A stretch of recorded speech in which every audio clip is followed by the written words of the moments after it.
The day I lost Maria to a senseless car accident was the day my world turned to ash.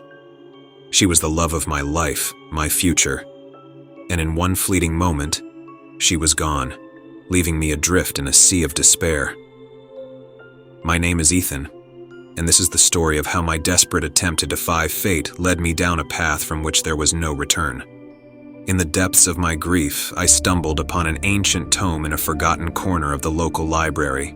It spoke of rituals and incantations, of ways to breach the veil between life and death. Driven by a maddening cocktail of sorrow and hope, I convinced myself that I could bring Maria back, that our story didn't have to end on that rain-slicked road.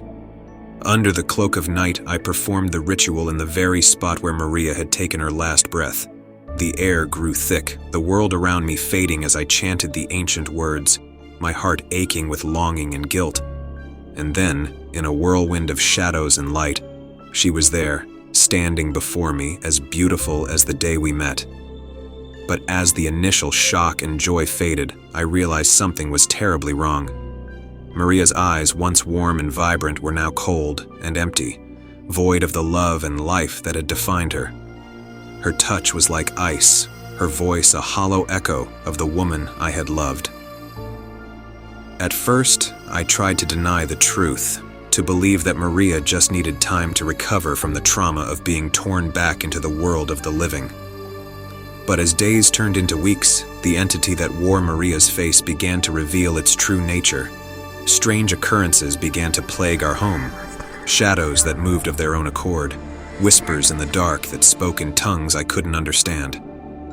Maria, or the thing that claimed to be her, would disappear for hours, returning with no recollection of where she had been or what she had done. I sought answers in the ancient tome, but the pages that once held the ritual were now blank, as if the words had been erased by an unseen hand. Desperation led me to seek out others who had dabbled in the arcane, but their warnings only served to deepen my fear. I had not brought Maria back. I had opened a door to something else's, something ancient and malevolent. The entity that masqueraded as my beloved began to show its true form, its moments of humanity slipping away like sand through my fingers. It spoke of worlds beyond our own, of its true name, a series of sound that chilled my blood and set my mind reeling. I knew then that I had to act, to undo what I had done, but the knowledge of how to banish the entity eluded me. It was bound to me, a consequence of the ritual, a tether that I had unwittingly forged with my own grief and longing. The final confrontation came on a night when the veil between worlds is said to be at its thinnest. The entity, wearing Maria's guise, revealed its intentions to use me as a vessel to bring more of its kind into our world. The love I had for Maria became my weapon, my anchor to the reality I sought to preserve.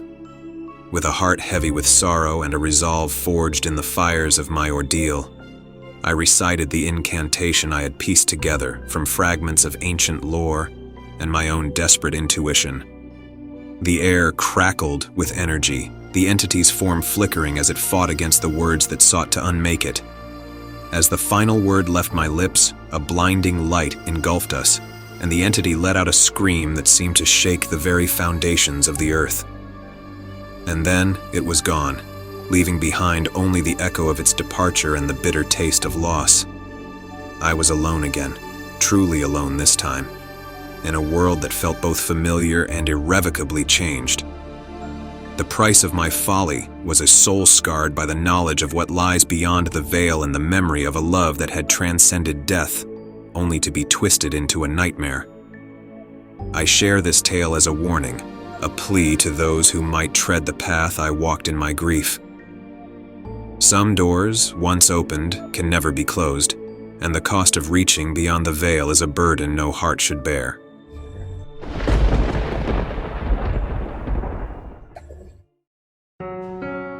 The day I moved into the old Victorian house on Maple Street, I felt like I had stepped into another era.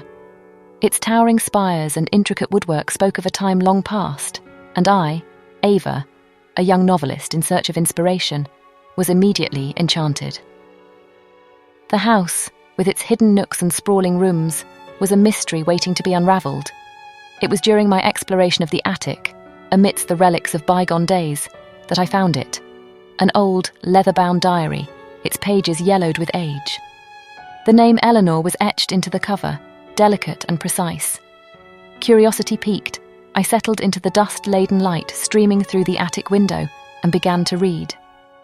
Eleanor's words painted a vivid picture of her life in the house during the 1920s. She spoke of grand parties, of laughter and music that filled the halls.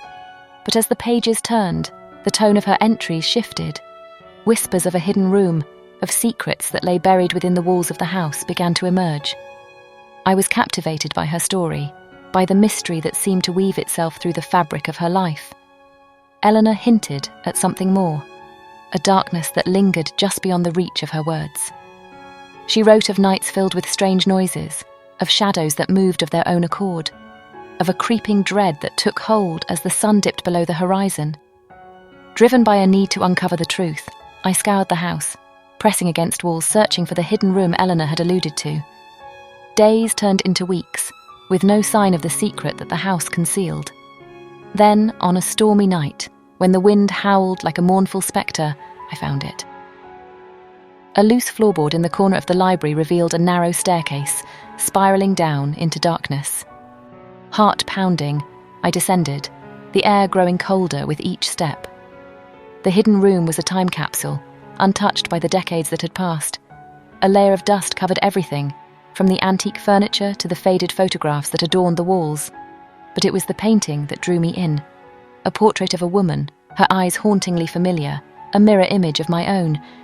Beneath the painting, a chest held the final pieces of the puzzle. Inside were letters, photographs, and a journal far more sinister than Eleanor's. The entries were written by a man whose name sent a shiver down my spine, Jonathan, my great-grandfather. A fact I knew from the family history my grandmother had once shared. Jonathan's words were those of a madman, consumed by obsession. He spoke of Eleanor not with love, but with possession, of a ritual that would bind her soul to the house, to him, for eternity. The hidden room was his sanctuary, a place where dark rites were performed, where Eleanor's spirit was tethered to the shadows. The realization hit me like a physical blow. Eleanor's presence, the sense of being watched, the whispers in the night. It was all real. She had been reaching out across the decades, her story a warning that I had unwittingly stumbled upon. I knew then what I had to do. Armed with the knowledge of Jonathan's twisted ritual, I set out to free Eleanor, to break the chains that bound her to this earthly plane. The storm raged on as I recited the words of the counter-ritual, the air charged with electricity, the house groaning as if in protest. And then, in a moment of eerie calm, I felt her. Eleanor's presence enveloped me, a warmth that filled the cold, dark room. Her voice, a mere whisper, thanked me. Her words a balm to my soul. And just like that, she was gone, released from the bonds that had held her captive. The house felt different in the days that followed, lighter somehow, as if a weight had been lifted from its ancient frame.